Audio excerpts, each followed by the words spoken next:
आज महानगरपालिकाએ જે DP plan રજૂ કર્યો છે નકશામાં અને એના કારણે અમારા જે ટૂંકી જમીનોમાં 80 મીટરનો રોડ, 30 મીટરનો રોડ, 24 મીટરના રોડ, 18 મીટરના રોડ, 12 મીટરના રોડ, બહુ નજીક રોડ બધા આપ્યા છે.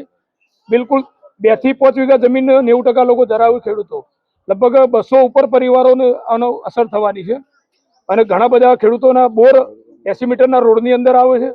પાઇપલાઇનો પાણીની બોરની જે પિયતની વચ્ચે આવે છે. એટલે જે પશુપાલન ઉપર અમે નિભાઈએ છીએ. અમારા ગામનું મહિને 1,40,000 લીટર દૂધનું ઉત્પાદન છે, એ પણ ઠપ થઈ જવાની શક્યતા છે. એટલે અમારા તમામ ખેડૂતો બેરોજગાર થઈ જવાની સ્થિતિ છે, કારણ કે અમારો ધંધો પશુપાલન અને ખેતી આધારિત છે.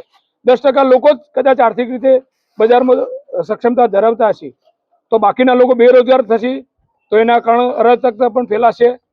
એટલે માનનીય મુખ્યમંત્રીને તમારા મીડિયા થકી અમે વિનંતી કરીએ છીએ કે તમારો મૃદુ સ્વભાવ છે, તો અમારા ખેડૂતોની જે પણ વેદના છે એને સમજી અને જે 80 મીટરનો રિંગ રોડ છે એ શક્ય બને તો જે બાયપાસ શામળાજી રામપુરા ચોકડીથી વિસનગર બાસણા નીકળે છે, તો એનાથી આગળ જોઈન્ટ કરી અને ફતેપુરા સુધી લઈ જાય તો રિંગ રોડ દૂર જાય તો પણ ઘણી બધી જમીનો અમારી બચી જાય.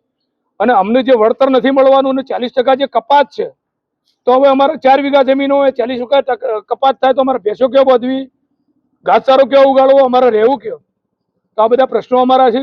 એટલે અમે વિનંતી કરીએ કે જો અમારા પ્રશ્નો ઉકેલ હોય તો બરાબર, નહીં તો અમે આ મહાનગરપાલિકાની સ્થાનિક ચૂંટણીઓનો બહિષ્કાર કરીશું અને આવનારી 2027ની વિધાનસભાનો પણ બહિષ્કાર કરીશું.